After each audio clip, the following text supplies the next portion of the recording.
Hello, everybody. Welcome to Comic-Con Day 3. I'm Ian Alley Seals, the founder and editor-in-chief of Rare Earth Comics, and I am really excited today to be talking to two of my very good friends and collaborators, REC power couple, Leia and Jen Harris. So welcome, guys. Welcome to Comic-Con.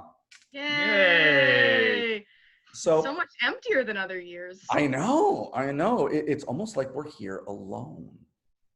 But so where I want to go with it, first of all, there is a very important role that both of you play in Rare Earth Comics, and that is the fact that you are not old. Let's call it what it is. Neither of you are old. So it's funny you say that because all the older people call us young and all of our young fans call us old. So we're in this perpetual limbo. Well, let me put it this way. There was a point in my life. Young, but not old. There was a point in my own life where everything seemed easy to me and everything worked well. And now I cannot get our website working, our Facebook working, or even post these YouTube videos without a message to Leia or Jen saying, please help, I'm tired and I don't know what to do. So besides just translating the world of youth to us geriatric comic book creators, thank you for all the work you do in making the digital side of Rare Earth Comics a success. It's not like you guys don't have your own jobs and your own websites and online followings to deal with. Thank you for keeping us relevant. So just throwing that shout out right now. Oh, no problem. Anything we can do to help, you know? Yeah. Thank you. So let's start from the beginning a little bit. Gosh, what was it? Are we going on 8-10 years ago now? It's getting close. Because I was still... How did you end up in this ragtag group of comic book creators that is Rare Earth Comics? Well, I remember I was still in college, so that's why I like just thinking on the years. And it was before... You weren't in college. It wasn't that long ago. I was definitely in college. No, that was the year you finished college, I believe. Okay. No. Leia, Jen, I'm going to tell you, if we start thinking too deep about this, we're going to all get really sad. No, yeah. No, So I remember. It was the year that we moved out of the black mold apartment. You're right, because we were in... Because I had a cane. So I did graduate. I had just graduated college. You're right. All right, so let's not dwell on that. And so where did you meet us? Well, we met you online to meet Gail Simone, who is awesome.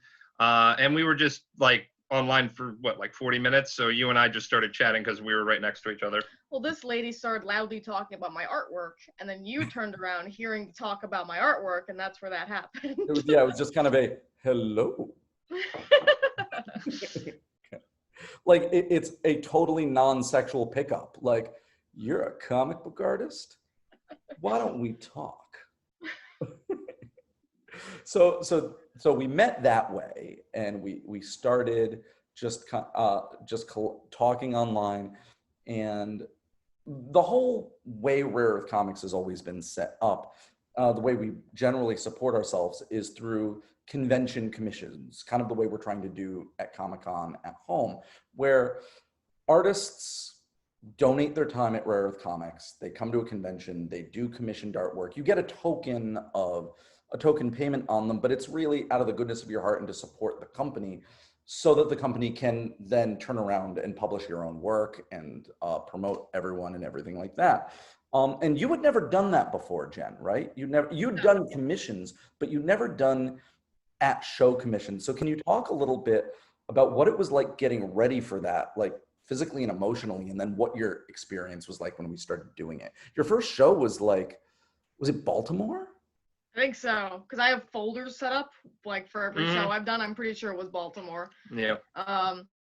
So the transition for me wasn't too bad because I had already done like quick work. So unfortunately, I did use Fiverr back then because like I had just started community college. It was quick money I could make. $5 draw a sketch. That was back when Fiverr you could only charge $5. Mm-hmm. So totally getting ripped off, but I did it.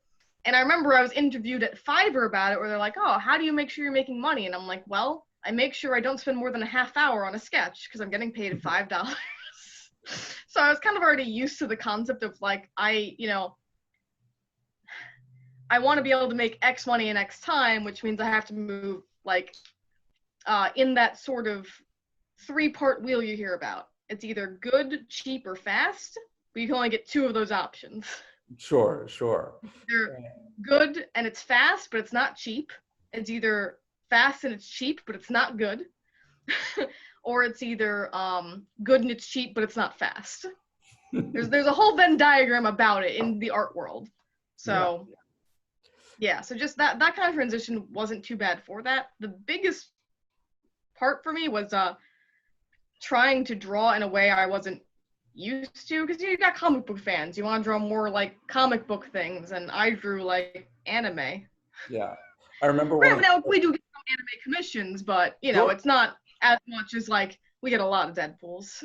Yeah, well, I'm gonna talk about that in a second, but I remember when you were getting ready, when we were doing test sketches, and I'm like, man, this this link you just did is amazing, and this Princess Peach, oh, it's the most gorgeous thing I've ever seen. Now, please draw the Punisher. Yeah, exactly. I had to draw the Punisher. Yeah, please draw Vampirella wrestling in show. No, I remember at the first show, you had Carl draw Samus, and you were like, switch it up, you draw Venom. And she had never drawn a thing like Venom before in her life. And it came out good. Oh, it was great. It was Samus versus Venom, right? Like, yeah, they were like battling it off, which is apropos. Yeah. Just I was floored too, because you usually draw like women and cutesy stuff and magical girl stuff and the occasional like horror thing. Yeah, but I mean, that was a great sketch. That's where the classic Lady Death story came from. Yes. You want to tell everybody that story? Because I remember one of the things is we had been doing conventions for a number of years, and so we were kind of used to the insanity of it. And this was at least your first show with us. And tell the story of Lady Death. Well, I was selling. Yeah. And you were behind us with me, Carl, and Ian was doing his thing, and this person who is cosplaying Lady Death comes up and they ask about, hey, they were asked, we were trying to sell to them, and I said, oh yeah, we can draw anything, and she's like, they go, can you draw Lady Death?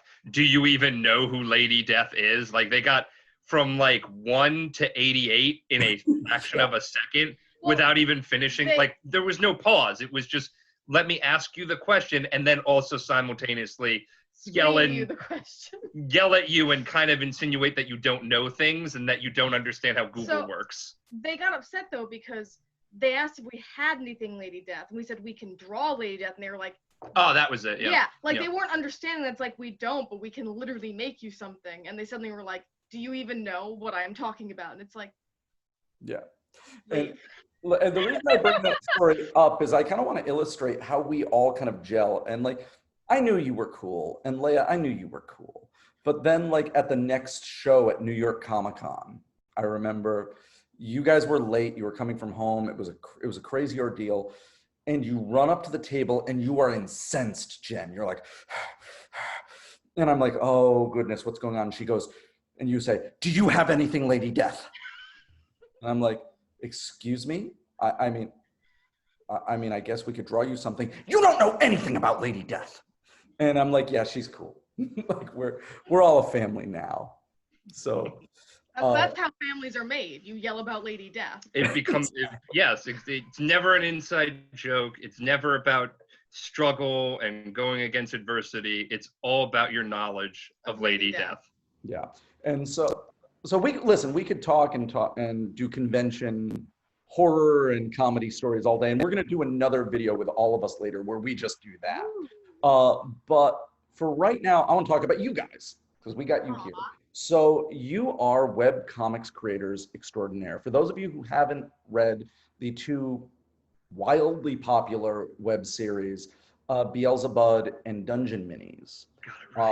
Yeah, both Leia and Jen create those series from the ground up. Leia, you're the writer. Jen, you're the artist. but in any collaboration, especially a married couple collaboration, lines tend to blur. So can you give us the elevator pitch on your two series? And please talk to me about your workflow. When it's working well, how do you make these series? Well, so we're elevator pitching, right? Yeah, I want tell me about your stuff. Dungeon Minis follows a series of a GM trying to, or a DM, whichever you call it, trying to set out a game for their players. A very serious tabletop game with a serious storyline, and they're not taking it seriously at all. Okay, and it's fantastic. And so Beelzebud. So Beelzebud is a story about kind of fictional version of Jen and myself. This is pre-transition, where we finally are able to afford our own house, and the only reason we're able to afford it is because it is supposedly haunted, when in reality it's not haunted, it's possessed by the world's friendliest demon, Beelzebud. Our buddy. Our buddy. So everybody, as soon as this video is done, go to the Rare Earth Comics website, go to the webcomics section, read it. You're not going to stop reading until you're done. So we've got that. So now talk about your workflow. How do you create these stories? So tell us the writing process, Leia. Yeah, so number one, the first thing is I kind of have to be in a good mood. It's really hard to be creative when you're like, you know, not happy, and you know, so I'll unwind to try and get the juices flowing, maybe play like a video game or watch something funny. And I usually get ideas from either real life events, or I get ideas from things that I read and absorb. You know, like I'll watch a show and there'll be like a funny character who, oh God, what I got so many ideas. Like there was a wonderful anime called JoJo's Bizarre Adventure, and I watched it and fell in love with it so much that it kind of like bled over into some of my work. So I kind of made like I made one of the villains in an arc a vampire, for example, because the main villain in that was a vampire. Like you just see stuff and you just kind of absorb it and then get inspired and do your own thing. Awesome. So like I'll sit down and I'll just like try and write out the entire arc and then tweak it as we get along, and then, you know, just dialogue usually comes last. Dialogue comes last. Yeah. So the script gets done that way, and then Jen, you got to make this thing real. So what's that experience like? There's a lot of coffee involved. It'll be morning before I know it, you know, the usual things.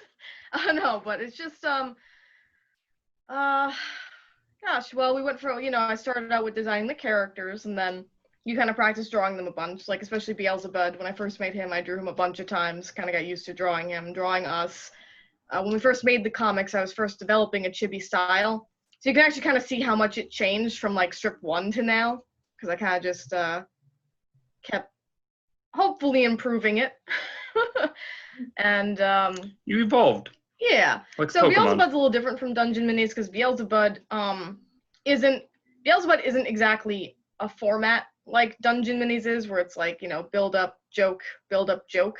So with Dungeon Minis, for example, I have like the DM panel where I can trace over that when I need, for when the DM moves, it makes those panels go really quick. Mm-hmm. Other panels, if I can, I don't want to say reuse, but if there's like forms I've drawn before and I can trace over them, like my own art. Because I know there's a big stigma on tracing, but in the flow of comic work, if you have something you've drawn before and you can trace it and reuse it, you do that. It makes it go by quicker. Because, you know, with Dungeon Minis, that can take me anywhere from like 4 to 6 hours to make a strip of Dungeon Minis. And that's even with using all those tricks. So, and then with Beelzebud, I don't get that luxury as much, because a lot of it's more of a flowing story. You know, I don't have a DM panel I'm repeating. So Beelzebud can take anywhere from like 8 hours to do a strip. It'll probably be more now because we're actually making it longer. Writing it from start to finish on both series, we've learned a lot, because this was the first time we ever did any sort of published work or anything like that. With Dungeon Minis, it goes by a 4-panel joke kind of format, where, you know, you have the setup, you have the punchline, and then setup, punchline over the course of the first 3 panels is the setup, and then the zinger at the end. And we started that with Beelzebud as well, but then it just didn't really mesh as well. So moving forward, we're kind of making it more like a traditional comic. Yeah. So. Well, our original mindset was like we wanted to do strips. We didn't want to do like full comics. We wanted quick strips, make it funny, make it fun, and it works well with Dungeon Minis. But Beelzebud's gonna be interesting moving forward. Yeah. So I know you guys are busy and we don't have a lot of time, and especially we're trying to devote all this time to making Comic-Con at home work. So I'm going to end with one question for you. You guys create 2 series together. How do you not kill each other? Well, we happen to like each other a lot. Yeah. So that's a good start. Contrary to American sitcoms, I love my spouse. But, we work from home, so we are around each other a lot. And a lot of it is just when the spouse is working, you let them work. And then after, you have your time together. So it's even though we're in the same house, we're not actually spending all that time together. I'm in my art zone. She's in her writing zone. We've got headphones on. We're listening to stuff. And then we have our time together after. Mm-hmm. So, and our desks face each other for work, but like a lot of the times we're just doing our own thing. Yeah. And we have our office downstairs in the basement and then our apartment upstairs. So we try and separate our work life from the personal life. Yeah, and also we make sure to communicate. Like she'll ask me for advice on the joke stuff, like how did this come out? And I'll be like, how does this art look? Did I capture what you were going for? So, yeah. I was just saying that when if I get into a creative disagreement with Carl Mefford or David Robles, we can go away. We don't live in the same house. Well, it's really I'm really interested about your workflow like that. Well, it's really easy because if she is being annoying, I can pick her up and move her. Leia, Jen is never annoying. Yeah, and if I'm being annoying, he can just, look at me and I'll just back away ominously, like a specter into the night.